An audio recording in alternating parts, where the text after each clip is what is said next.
দর্শক, আজ আপনাদের নিয়ে যাব মাইজভান্ডার দরবার শরীফের বিখ্যাত সুফি সাধক হজরত গোলামুর রহমান মাইজভান্ডারীর সেই স্মৃতি বিজড়িত রিয়াজতের স্থান ফকির গুহা নামক স্থানে। আমাদের সুফি কাফেলার পক্ষ থেকে আমরা একটি টিম নিয়ে সেখানকার দৃশ্যটা তুলে ধরার চেষ্টা করেছি। সম্পূর্ণ ভিডিও জুড়ে আমাদের সঙ্গে থাকবেন। আধ্যাত্মিক জগতের প্রাণপুরুষ মাইজভান্ডার দরবার শরীফের অন্যতম অলি হজরত গোলামুর রহমান মাইজভান্ডারী প্রকাশ ভান্ডারী একজন সাধক পুরুষ ছিলেন।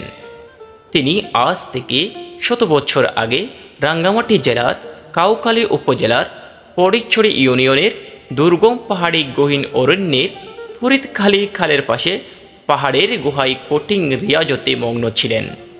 তিনি ওখানে দীর্ঘদিন মানবশূন্য পর্বত শিকায় সাধনা করে আল্লাহর নৈকট্য লাভ করেন। বর্তমানে এই এলাকাটি ফকির গুহা নামে পরিচিত। আধুনিক ও তথ্য প্রযুক্তির এই বিশ্বে বাবা ভান্ডারীর আস্তানায় জিয়ারত করতে প্রায় 4 কিলোমিটার পথ পায়ে হেঁটে যেতে হয়। বর্তমানে আস্তানা শরীফে যাওয়ার পথে বিচ্ছিন্ন কিছু পাহাড়ি আদিবাসীদের বসবাসের স্থান চোখে পড়ে না বাঙালি কোনো বসতি। আস্তানা শরীফে প্রতিদিন জিয়ারত করতে দূর দূরান্ত থেকে শত শত মানুষ ছুটে আসে।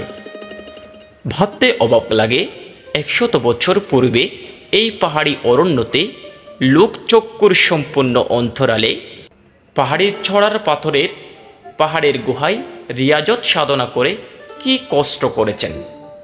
এই আস্তানা শরীফে আসলে গৌসুল আজম বাবা ভান্ডারী কেবলা খাবার খুদাই রহস্যের হাকিকত ও কারামত উপলব্ধি করা যায়। ফকির গুহা এমন এক স্থান যেখানে দিনের আলোতেও মানুষ প্রবেশে ভয় পায়, অথচ বাবা ভান্ডারী আলম সেখানে বছরের পর বছর একাকী অবস্থান করেছেন। তিনি কি খেতেন, কোথায় বিশ্রাম নিতেন, এসব রহস্য আজও মানুষের অজানা। ভক্তদের বিশ্বাস, আজও যদি কেউ পথ চিনতে না পারে তবে বিশেষভাবে 2টি কুকুর খাদেমের মতো পথ দেখিয়ে দেয়।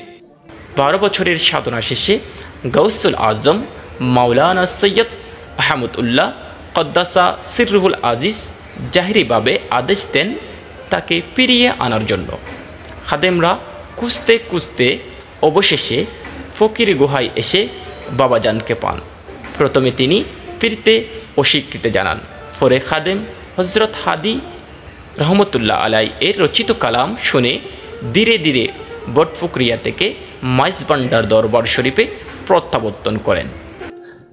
এতক্ষণ পর্যন্ত সুফি কাফেলার সাথে থাকার জন্য ধন্যবাদ। দেখা হবে পরবর্তী ভিডিওতে।